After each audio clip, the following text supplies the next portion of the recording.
What is going on, everybody? Jibble here. We are back. So, last we left off, our crew has found themselves deep within Valkova's laboratory. Now headed up by none other than a old colleague of our colonists here. And you had made your way investigating a strange signal, trying to figure out what the hell is going on here.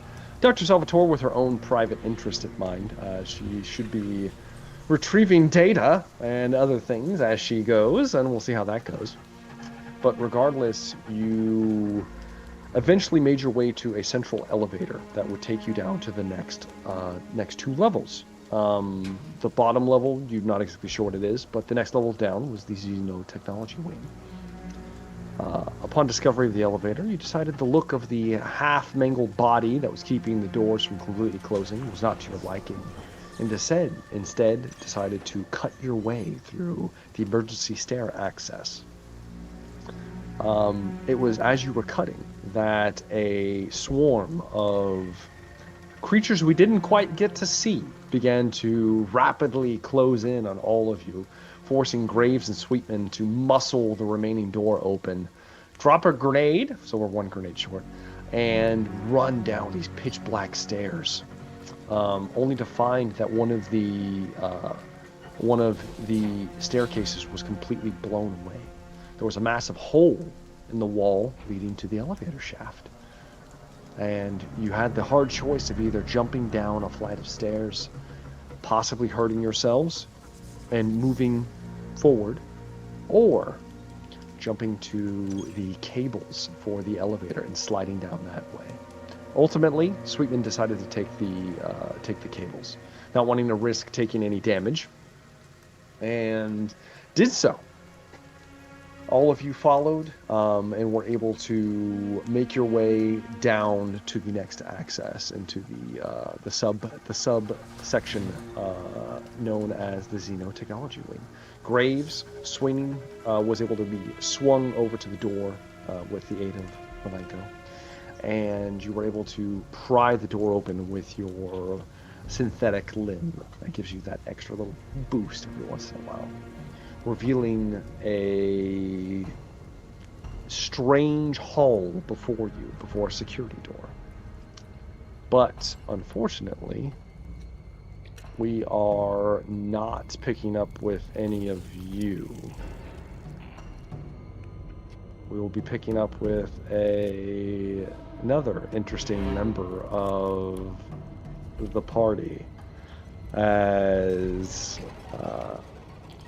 someone else is down here currently, and he is having an interesting time. Dr. Barron. We open up on what you know of as the Pathogen Research Laboratory.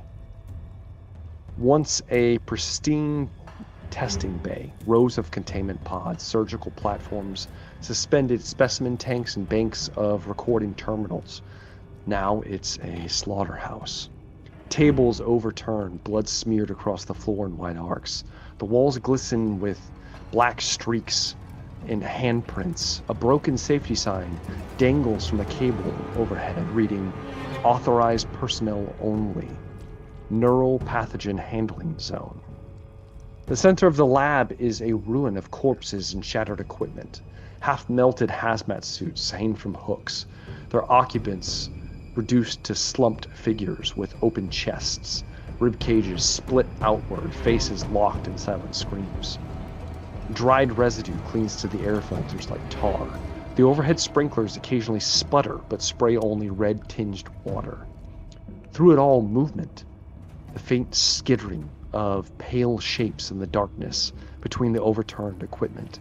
You catch glimpses, skeletal shapes slipping through the gaps, all twitching, all starving, all aware.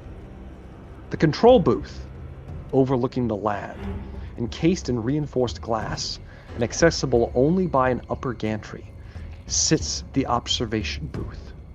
A seal-controlled room with a one-way mirror overlooking the carnage.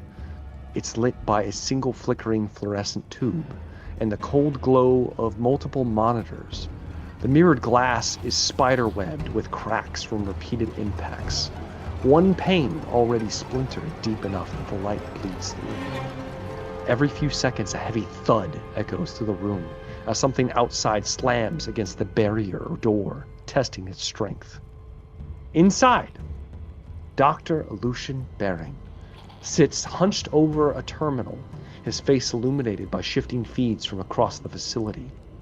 Flipping between camera angles, flickering images of broken corridors, the breach containment cells, Dr. Krenev's movements, and what he knows of as neomorphs pacing in the darkness.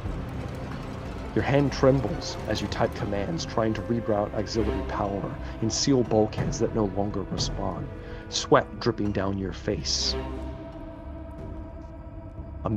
A thought comes to you. They're learning the layout. They're remembering where all the motion sensors are. Your face is gaunt, sleep-deprived, your sleeves soaked with blood from a shallow cut, self-inflicted test of possible contamination. Behind you, two other figures share this room's claustrophobic space. Talia King, a young red-haired technician in a torn lab coat, kneels beside the shattered console, clutching a data pad that no longer connects to the network. Her eyes are glassy, her breathing shallow. Her right wrist is bandaged with duct tape, and she's kind of murmuring to herself, glancing at the mirror as if she can feel the things on the other side watching her. Slumped near the doorway sits Security Officer Mason, his leg wrapped in blood-soaked gauze, his rifle gone, replaced by a sidearm with a single loaded magazine and one spare clipped to his vest. His armor is dented, his face gray with shock.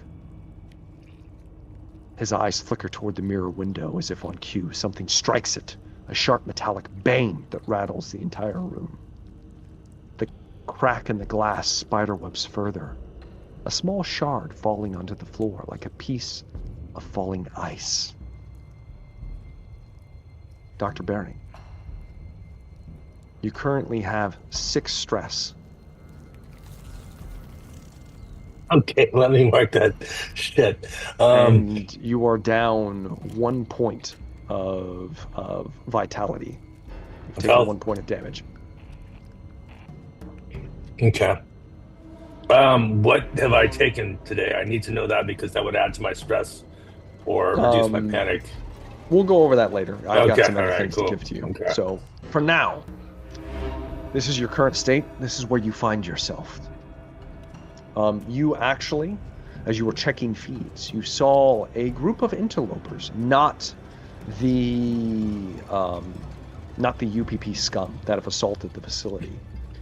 People that seemed to be wearing marine armor. The feeds are hard to distinguish faces or anything of that sort, but you saw 4 individuals making their way, and you saw them attempting to carve their way into the emergency staircase next to the central elevator leading down to your floor that you're on. Hopefully this is a rescue team. Does it look like they might know how to get around? Does it look like they know where they're going, or do I need to get on an intercom? Help them out. In fact, you already did get on an intercom, barking orders for them to move immediately, as on the remaining cameras that you had access to, you saw neomorphs closing on their position quickly. With your quick action, they were able to make a split-second decision and escape into the shaft itself, where you lost them. You lost them in the staircase until you see the doors to the elevator opening up with no car, just the empty space beyond, and a man prying the door open with his hand. One arm metallic, synthetic. As he opens the doors and spills out, you recognize Corporal Drake Graves. Then swinging in behind him, Marshal Sweetman, Dr. Salvatore, and someone else you have yet to actually have any in-depth conversations with, but you have seen him before. You have seen Captain Jack Dawson at least once or twice. around the colony before you shifted out.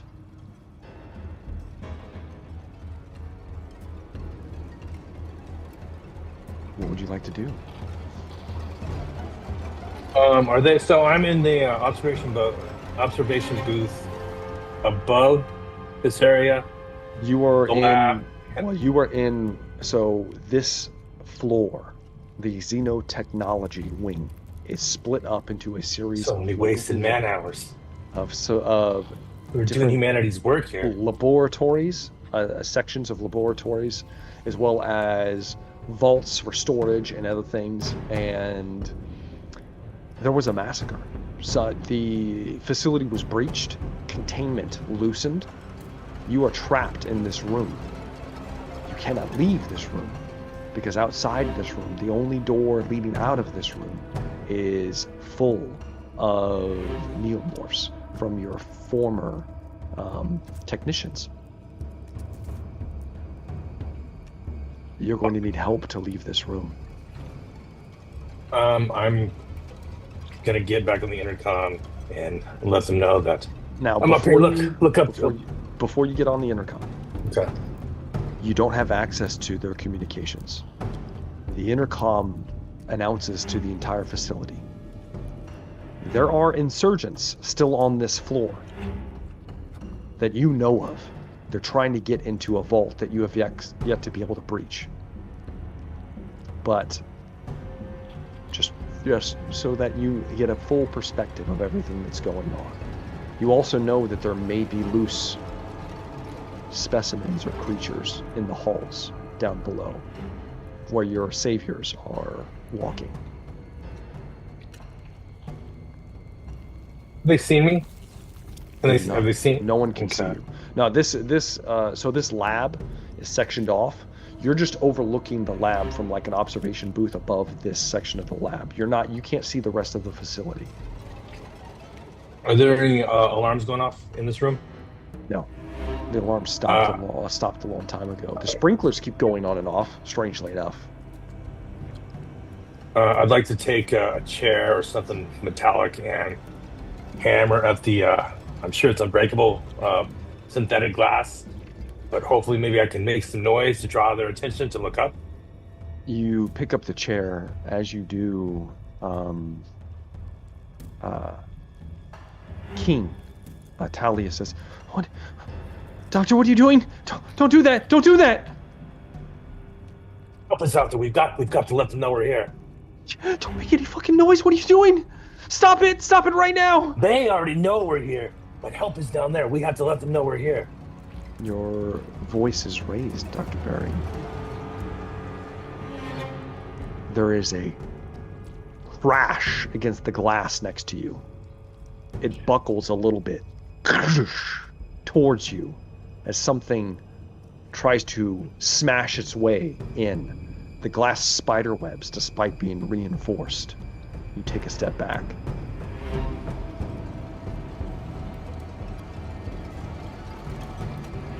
That's when you hear the skittering noises.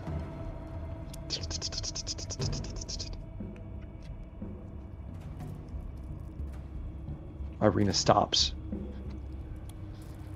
Where's it coming from? You see the security officer, Mason. He kind of like stands up. He's breathing heavy. He looks towards the door. The door vibrates again as something crashes into it one more time.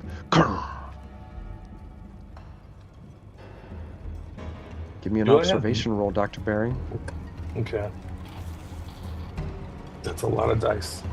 All right. Give me a second here. Yes, indeed. Okay. So, 5, 3, 6.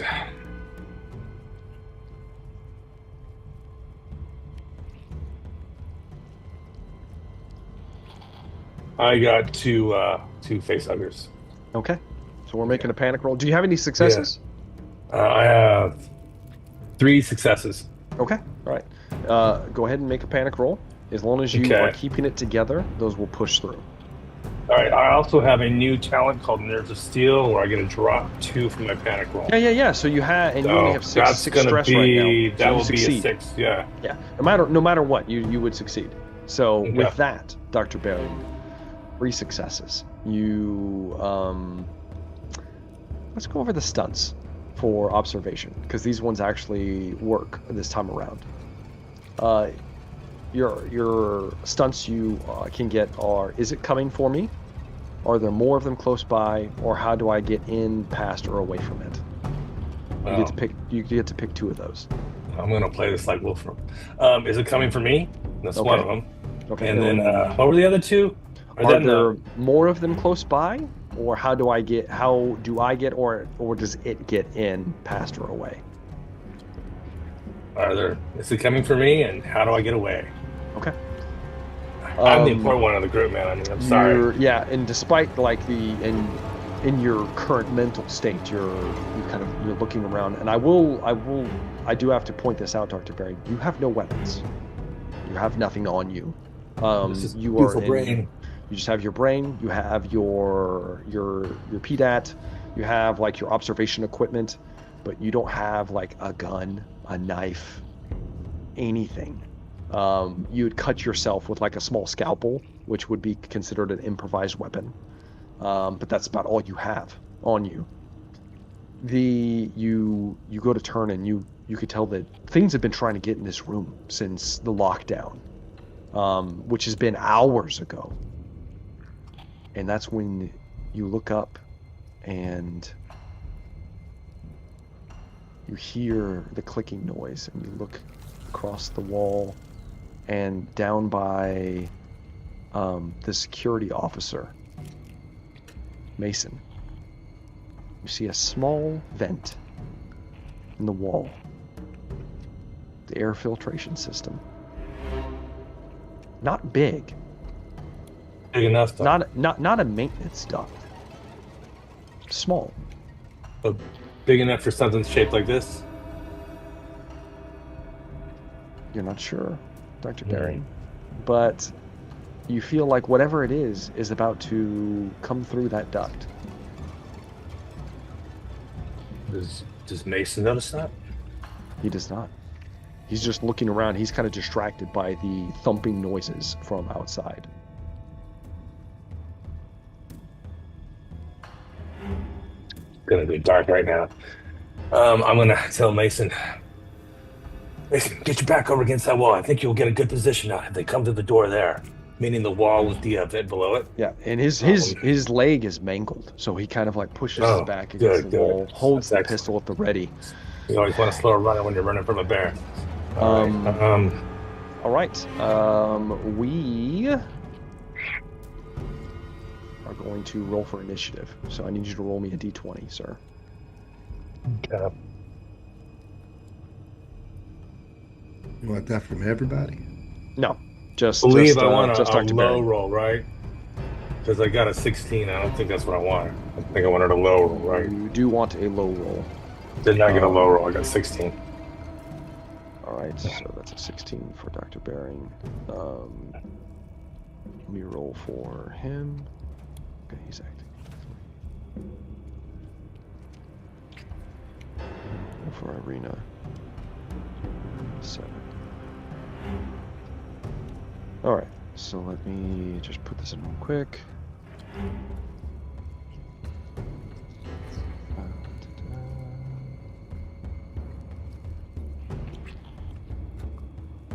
All right, Talia, and then Mason.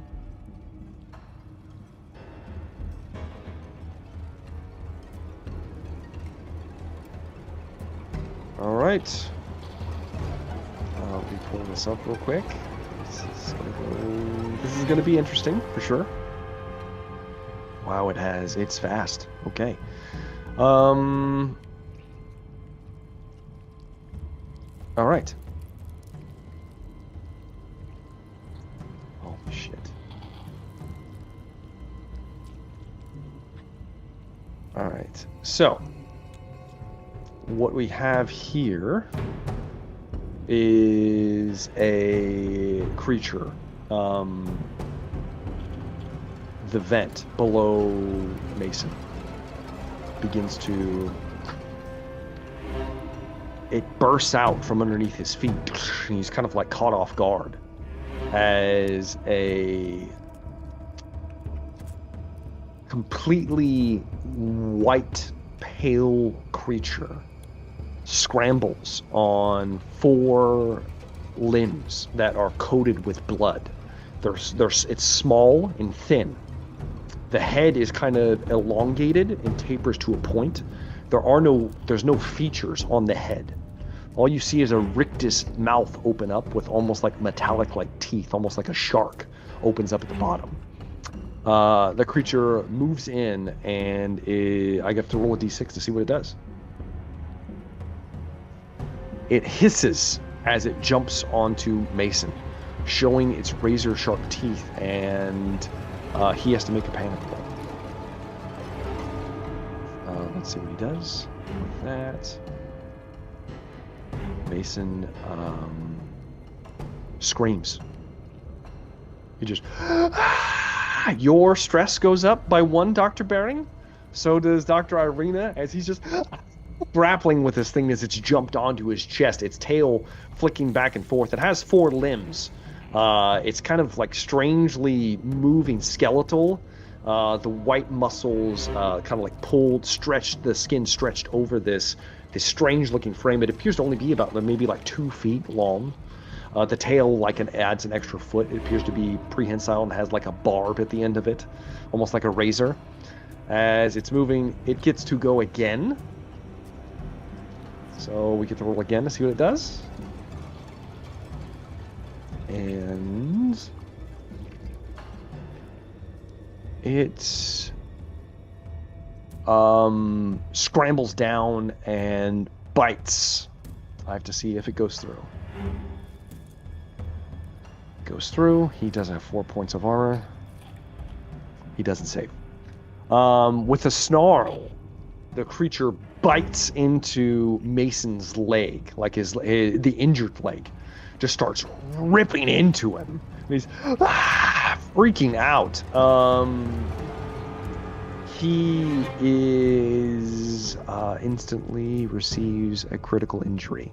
Let me look at which one it is.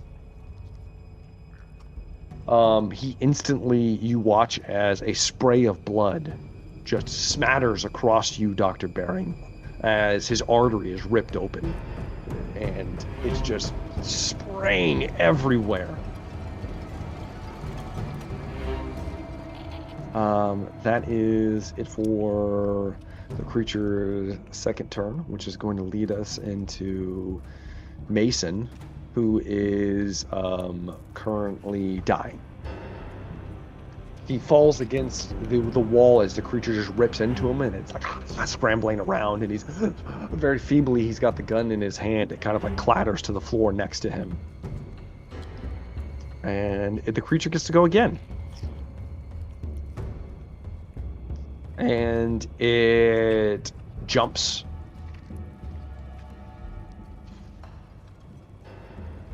And it rips into his throat this time. Savages it savagely, very quickly.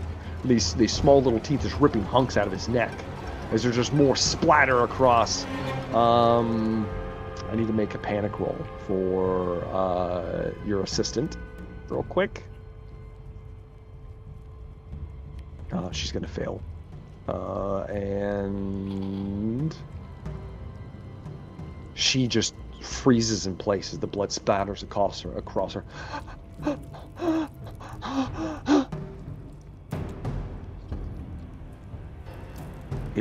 She's frozen. She can't do anything. It's now your turn, Dr. Bering. What would you like to do?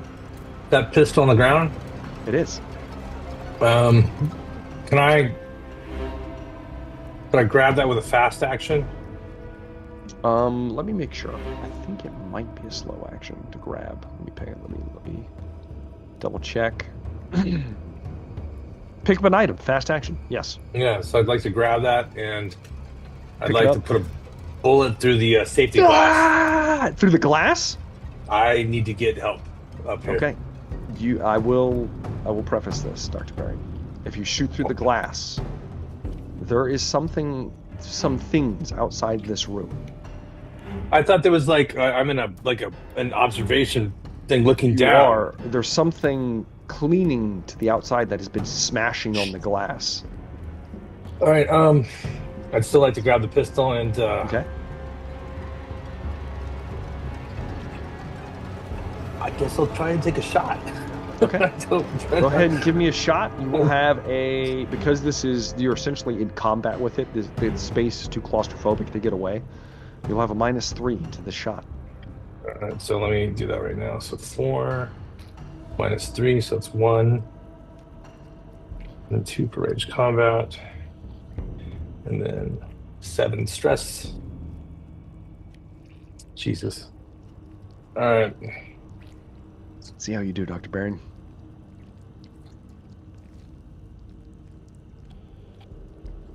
I got 2 successes. No, nothing on the stress? Nothing. Okay. 2 successes. Standard pistol does... Thank engineer gods. I think it does 1 damage. Let me check. Dawson, you have the pistol stats pulled up. You have a pistol. Pistol stats? Yes. 1911 pistols, what I have in my sheet. It Yes. does +2 bonus. Oh, so you get +2 to that roll. Dr. Oh wait, One- hold on. Do 1 I damage. get a roll two roll. more dice then? Yeah, roll 2 more. No, nothing. Still just 2 Okay. successes. Okay, so it is 1 damage. So you had 2 successes, so you can either pump another point of damage, or you can... Well, no, that's all you can do, because it's not a humanoid creature. You're not going to be able to knock it down. You could push it away, but there's nowhere to push it to. No, I'll try and put 2 into it. Okay. Although I remember Let from the me- movie, they put like 40 into it and it didn't go down. It does have armor. It'll still take 1 point of damage though. So 2 points of damage. You da da da, and the creature, you actually hit the creature, and it screeches as it turns towards you. That is going to be it for Dr. Barron. Brings me back to the top of this initiative round. This might be a short initiative. Might be a short comeback too. It's going to try to launch itself towards you. Let's see how it does. All right.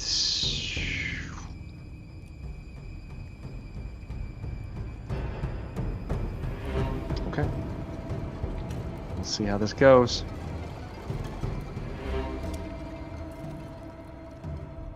All right, Dr. Baring. It launches towards you. And it grabs onto your chest. And it bites into your throat.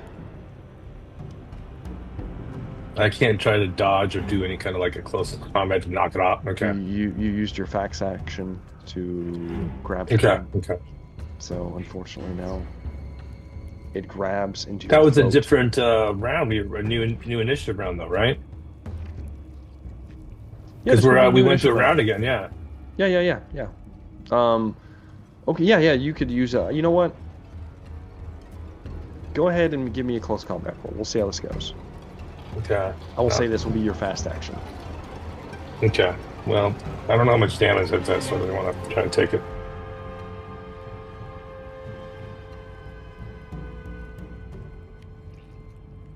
Could I use a story point? You could. It's 7 stress dice, man. I'm not gonna You win use here. story point. Sure. I'd like to use my story point actually. This only did 1 damage, so a story point does negate it. And what would have been a critical injury, no matter what, it would have ripped your jugular out. As it snaps by you, you tilt your head as it snaps, and you're kind of like wrestling with this thing. It gets to go again. This time, we're looking at. Let's see if it does anything. All right. You can make a second close combat roll if you like.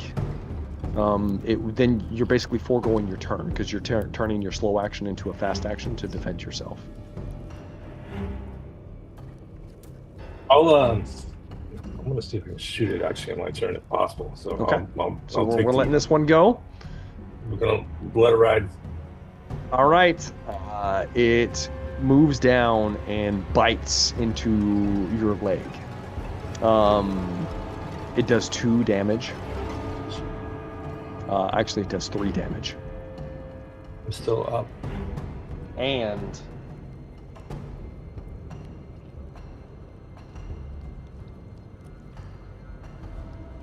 yeah,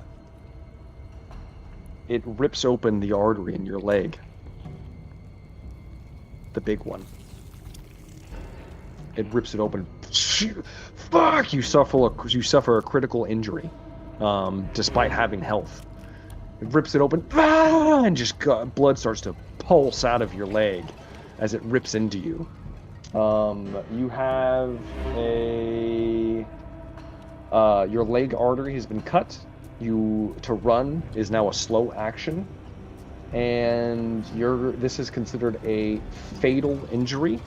You have a turn, which is like not very long, to attempt to staunch the flow, or otherwise you will bleed out. And we'll be making death rolls. It rips into you. It is now the creature's third turn. It's fast. Ooh, this is different. It hisses at you as the fresh blood kind of glistens over its strange dome-shaped head. It has a terrifying hiss. You need to make a panic roll. Okay. Oh, you do take 1 point of stress from taking damage, so your stress goes up by 1. And then I need you to make a panic roll. So you're looking at 8 stress dice. Just roll a 6. Or d6, add 8 to it. 6 plus d6 is my talent. Yeah. I got a 4, so I'm at 10. My panic was a 10. A 10. That's bad. With it's not a 12, but with bad. A 10, you freeze in place. As the creature is just on you, and since you are frozen, your stress level and the stress levels of all friendly PCs in short range increase by 1. Your stress goes up by an additional 1, Dr. Baring. But you still have your slow action, and it's your turn finally. Can I still move? Not move, but can I still act being frozen though? Yes, you can. It doesn't lock you out of anything. I can't staunch a blood flow with a monster on me, so I guess I'll try and use the pistol again. -3 to the roll, Dr. Baring. You get a +2 for the pistol itself, so just a -1, a net -1. 4, 1, and then 2, 9 stress dice. Yep. I'm feeling this isn't going to be the best. I don't think it's going to be the best.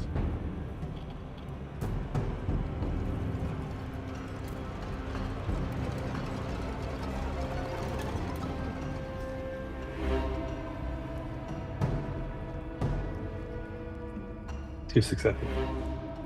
No fails on your stress? No fails. Like, I want to lift up my laptop, let you see without me touching. I can't believe it either. Okay. 2 successes. I'm assuming you want to put all that into damage. Oh, yeah. To do 2 damage. Let's see. It was a stress dice, too. You take the gun and just so happen to place it at the creature's chest and pull the trigger at the right moment. It flies off you against the wall, smacks against the wall. A red spray, kind of purplish hue, sprays across the far wall as the creature slides down. And it's not moving. You're bleeding out, Dr. Barry. You're clutching the smoking gun. Are we out of combat? You're out of kind of because Oh, yeah, if get you over here don't- and help me. Yeah, that would have been your turn, so that would bring us up to Talia. Talia, you need to give me a command roll, Dr. Bering, because she's panicked right now. Okay. Thank goodness I put a few in there.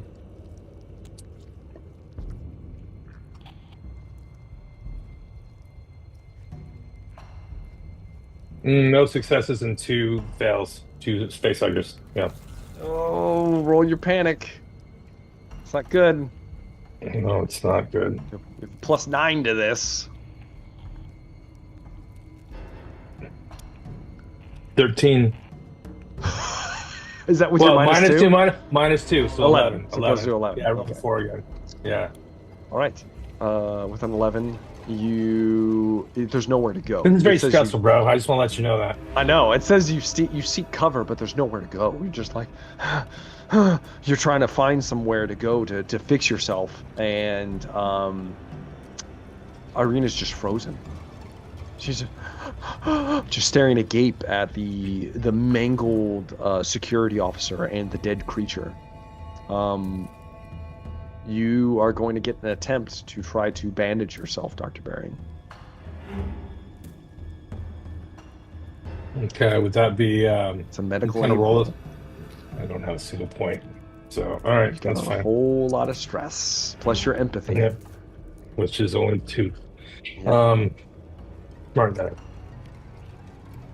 Yeah, I see you down there laughing. All right, I got 1 success but 2 failures. Okay. Let's roll a panic roll. Let's hope that you don't do anything crazy.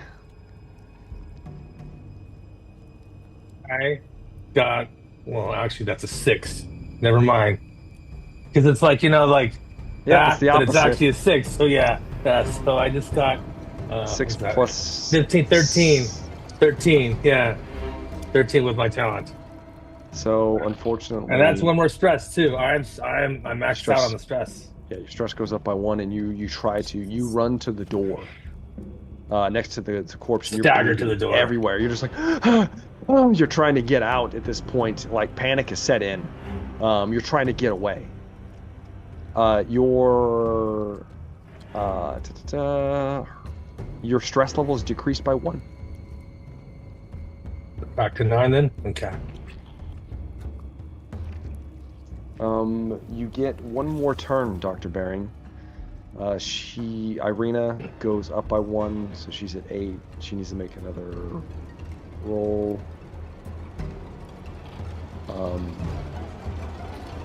Irina also joins you, trying to rip her way out of the room at this point, despite knowledge that you will die if you leave this room. She's right there next to you, like. Rina, you've got to help me bandage this wound. I can lead us out.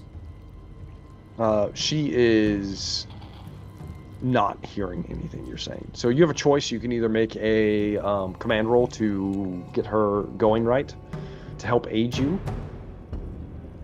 or you can try to bandage yourself up again. Both will be the same dice.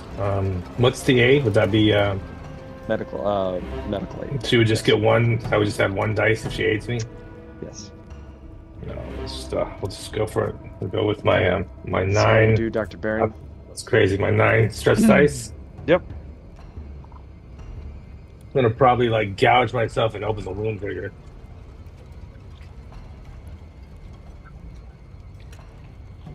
I got 1 success and 1 facehugger. Okay. Let's roll it, and let's hope that you roll low. Okay.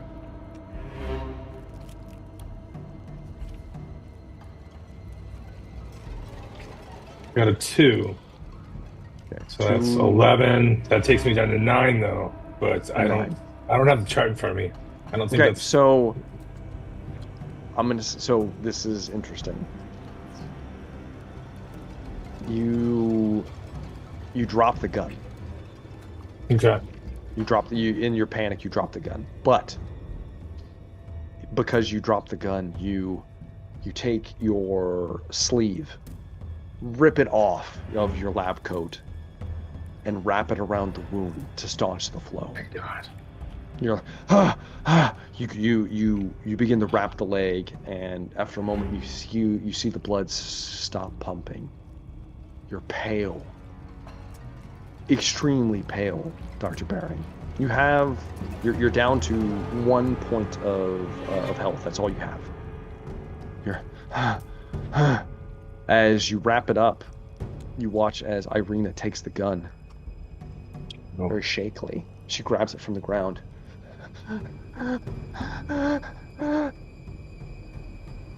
You need to give me a command roll, Dr. Baring, because she's losing her mind right now and you're not sure what she might do.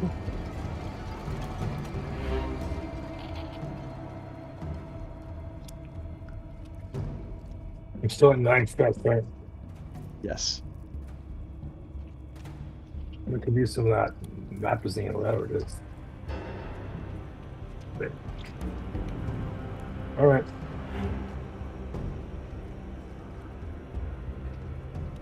Son of a bitch. I rolled 3 successes, 1 fail, 1 face. I got 3 successes. Okay.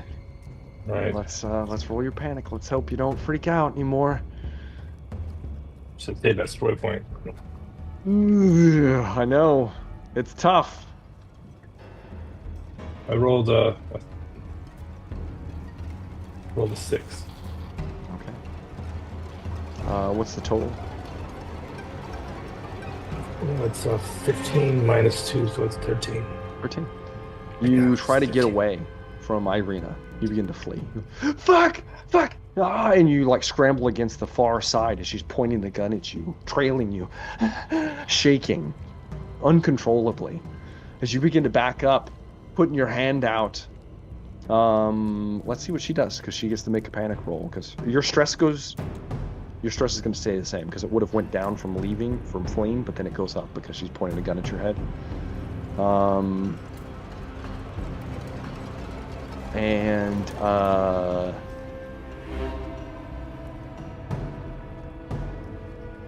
Irina becomes psychotic. She must immediately attack the nearest person or creature, friendly or not. She's not very good at this, but she's going to try to blow your head off, Dr. Baring. She better update her resume. That's all I'm saying. Turn of these unpaid interns. She... Boom!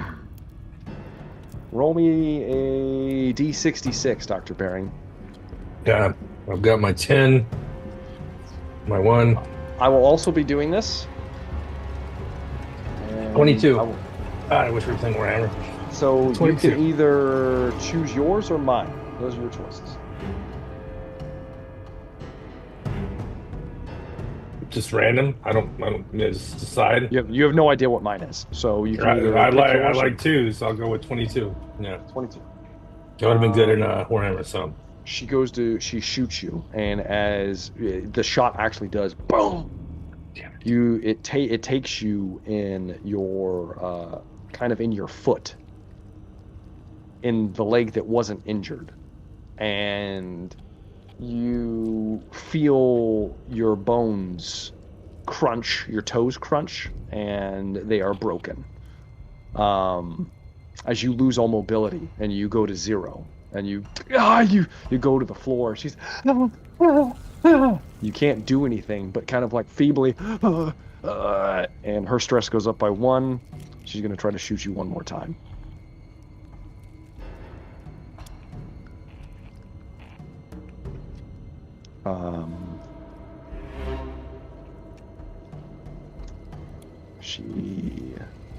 As she does, she raises the gun.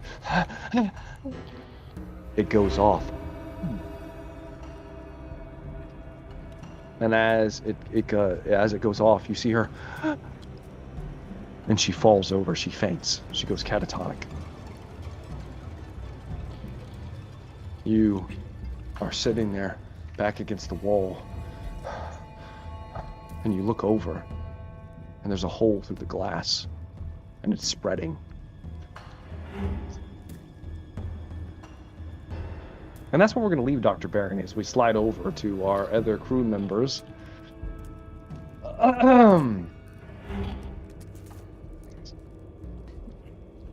So, Hello.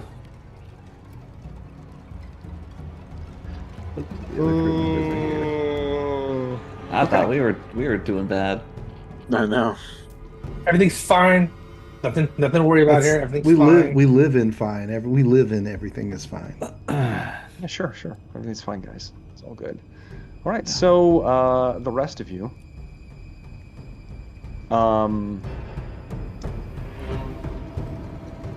gather at the entrance to the xenotechnology. There's a door at the end. I'm assuming you guys move towards the door to open it. When you do, you're met with kind of like a double entrance. It is a biohazard kind of like containment room, where you see there are hazmat suits hanging up along the sides, or little cubbies where you can place suits on and walk into the next section of the facility.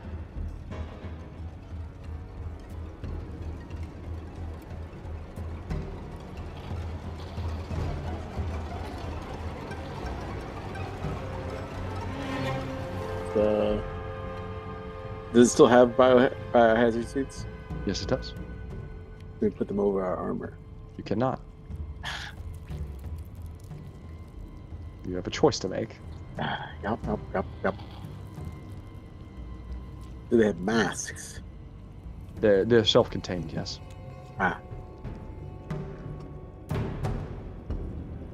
What's the stats for the bio suits? It is nothing.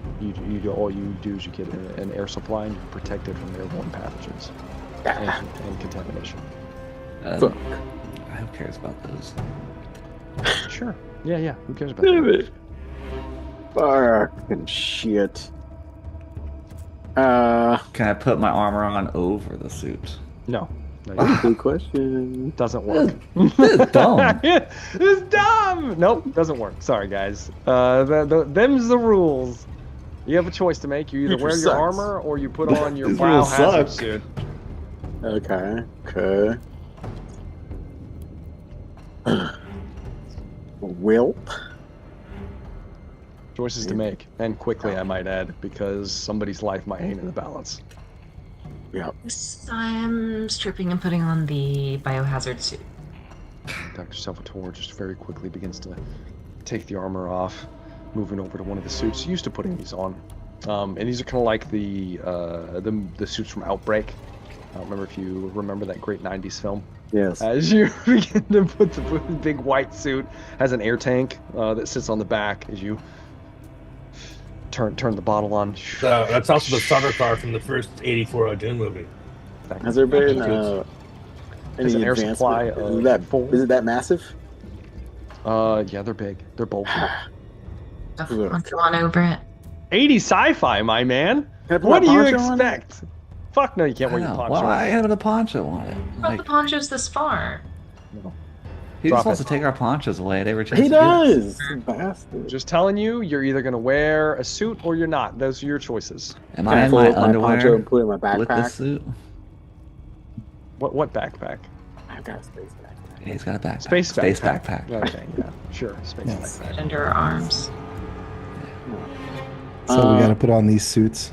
Yeah, up we to got you, plenty of if you want to. suits. You guys don't have to. You could walk You're gonna in get with infected. just your gear. Just like, we, like, is this, stripping is this down a, or you can put on the wearing suits or not? Like Yeah. you can take the stairs You- or the elevator? You're gonna have to, if you want to put the suit on, you're gonna have to strip down to your skivvies and put the suit on. Do they find me attractive when I do it? Yes. Yes. I mean, I don't know. Rock hard abs. I've done it. Yes. Not rock hard. He's a very slim, Yeah. Like a swimmer. a runner's physique, you know? A swimmer. Like, yeah, swimmer. Doesn't mean Like, those abs aren't rock Is there a hard. belt that comes with this There is. outfit?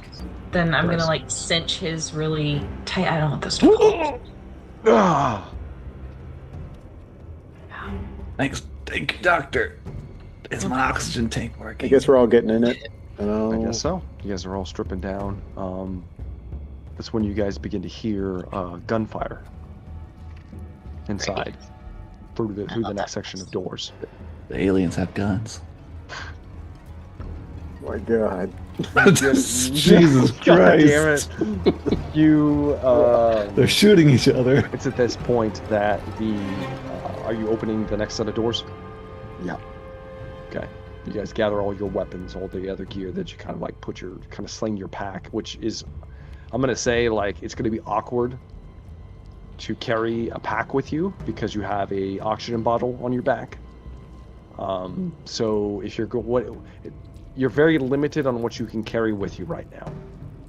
So just be very cognizant of that. You're not gonna be able to course. carry all of your stuff with you. No pulse rifles. Behind. It's up to you. You tell me what you leave behind. Nothing. Exactly. Carrying it all. I got my tracker. Got my marksman rifle. Got my sidearm. Oh yeah, Fuck sure. yeah, bro. Fuck yeah, I want it all. I will say rifles will have slings on them, so you can kind of drape them over you. But you're going to be Sick. very limited on hand space and tool belt space. What about their Can I bring a combat pistol webbing too? where their ammo is stored? I mean, like, if they don't have their combat webbing, how do they carry their grenades and their ammunition? Exactly. How are they going to Oh, carry pistols have grenades unlimited and ammo, like in ammunition? video games. Do not. Sure. As soon as you panic, you run out of ammunition. And also, what's the armor protection of those suits versus like There their is armor? no armor protection on the suits. It's 0.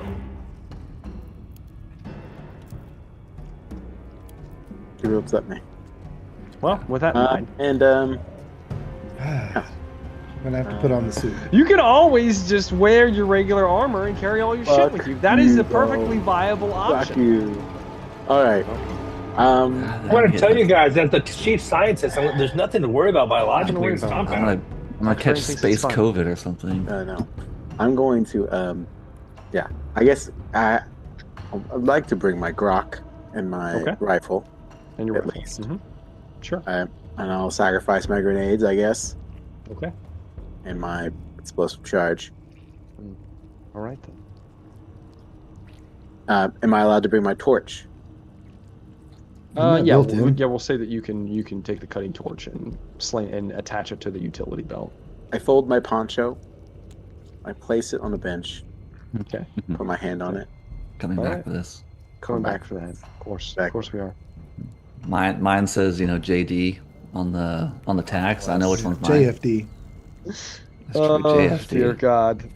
Well, bypassing this, everybody gets ready, and you Yeah, we move do. into as the corridor opens. It ends at a heavy half-melted blast door marked Is there in a- both. Yes. Sorry, quick question. Is there a flashlight available? Because I know we all have flashlights on our helmets. But is there a flashlight, like, There are large mag lights that you can take with you. I will take one of those. Okay, Graves. Loading yourself up. As much as I can, yeah. Of course, yes. The half-melted blast doors ahead of you are marked in both Cyrillic and Wayland Yutani stencil. Bio-level 4 containment pathogenic research laboratory. The air here is heavy and wet, thick with a copper taint of blood and sterilization chemicals gone sour. Flickering red emergency lights pulse at irregular intervals, bathing the hallway in flashes of crimson, like the slow beat of a dying heart. The closer you get, the more you hear it, metal bending, claws scraping, wet animal breathing just beyond the barrier. A narrow viewing slit in the door offers a glimpse inside. There is a door, a flat panel that can be used to access the next set of doors, which brings you into the laboratory that Dr. Bering is currently hovering above.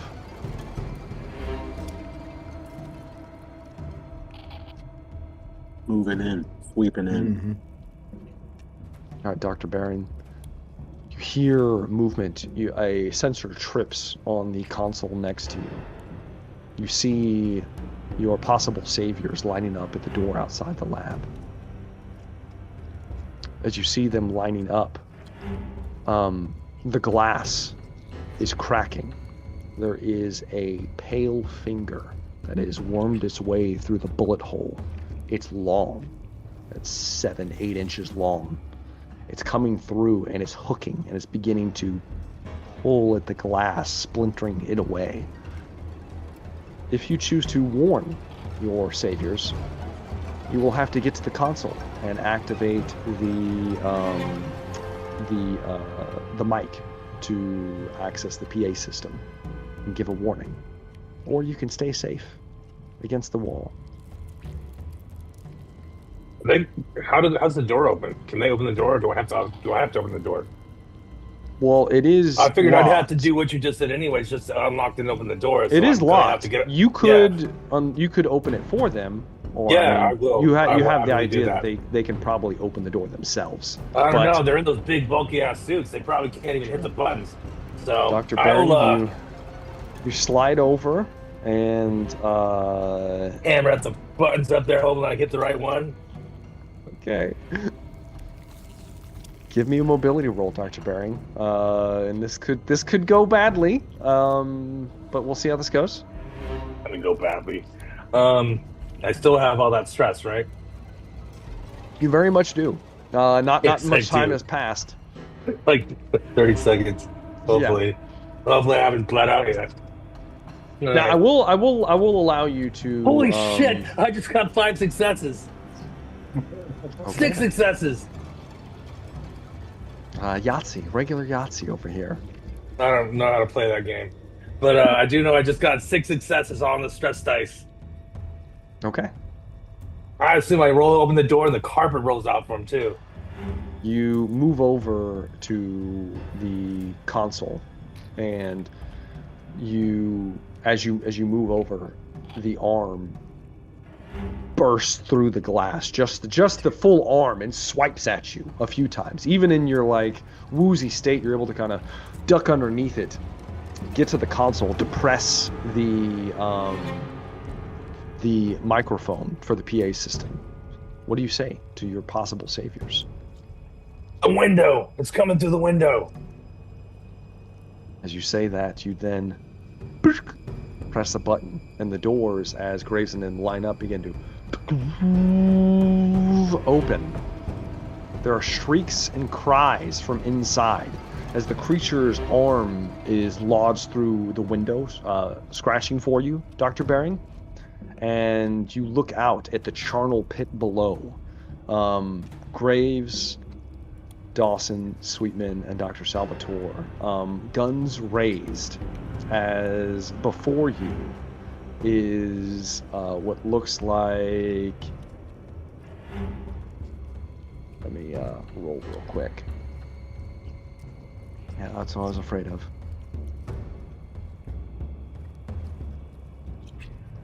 4 pale creatures at the far end that were like swarming around this glass case. 5 if you count the one that's arm is stuck. 4 of them tall, about probably 7-8 feet tall, extremely thin, white, pale, no facial features but an elongated head. They have 4 limbs that are stretched, curved, almost like talons at the bottom of them. Almost a parody of a man, with like a long, almost barbed tail that kind of snakes around as they drop from the catwalk onto the ground below, amid the charnel wreckage of body parts and just blood splattering across this facility. As the 4 of them drop down, they turn towards you, and in unison, their heads split open.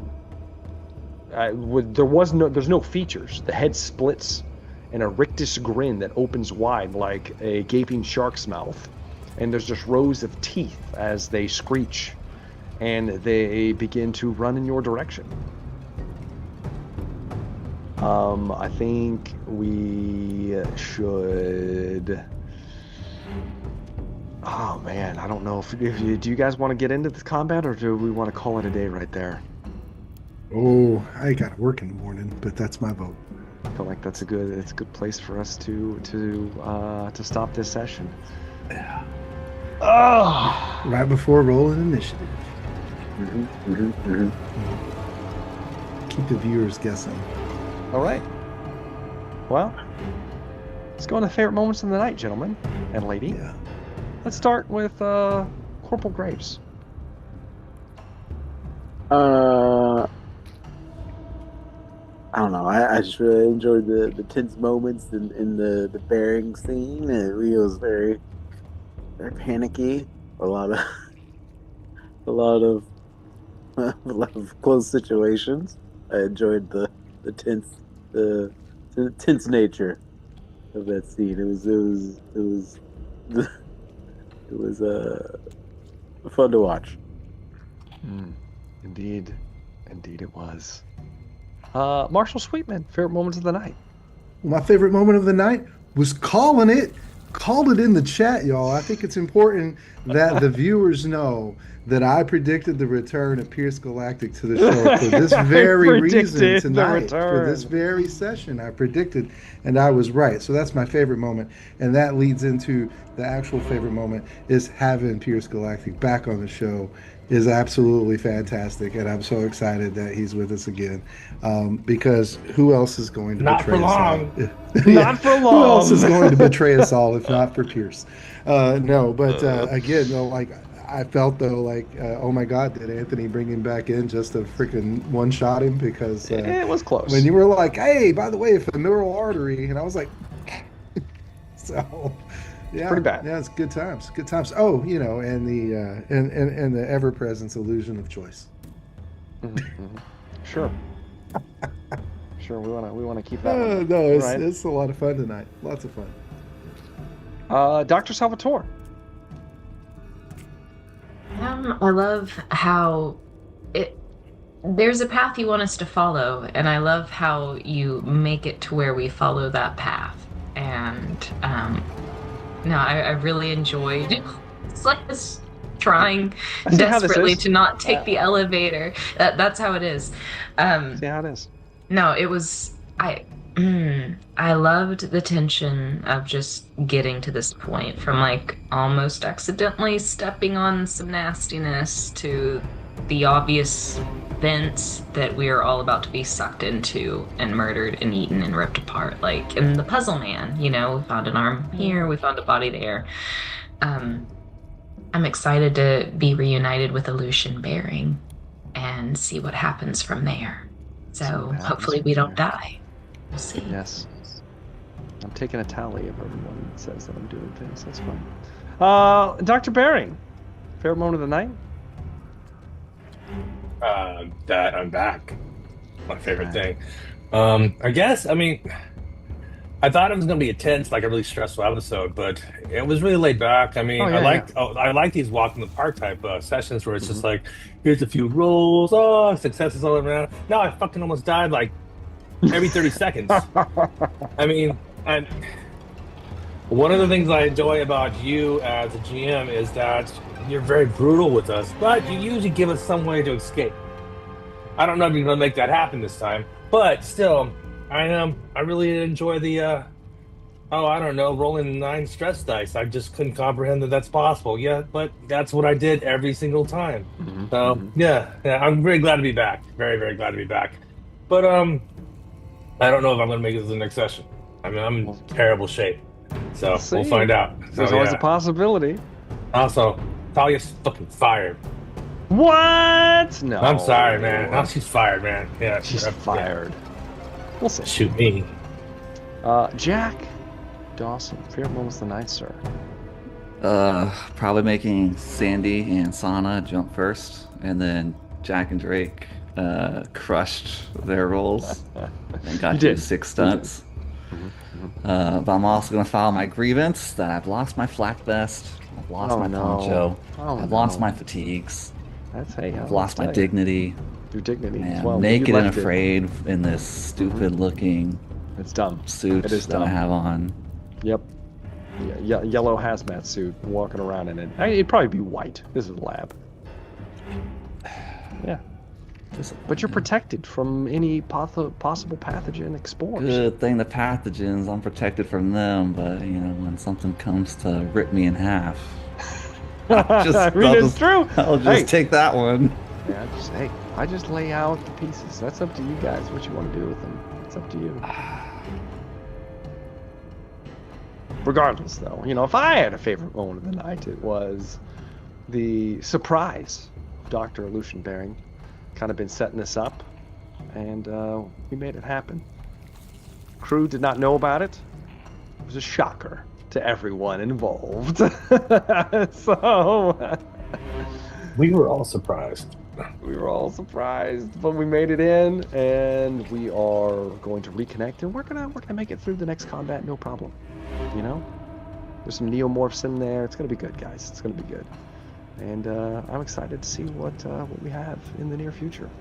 So thank you guys very much for watching. If you made it this far, do make sure to like and subscribe to the channel if you have not already. Check out Mr. Sweetman, the Dan Decker. I've got links to his social media in the description. And of course, leave us a comment in the comment section. We'd love to hear from you. Gives you a chance to kind of interact with us, and let me know how you enjoyed the great reveal of Dr. Bering upon the scene once again. And that's going to be that. I've been Jumbo Thick. Thank you for watching, and we look forward to seeing you in the next one. Have a good day.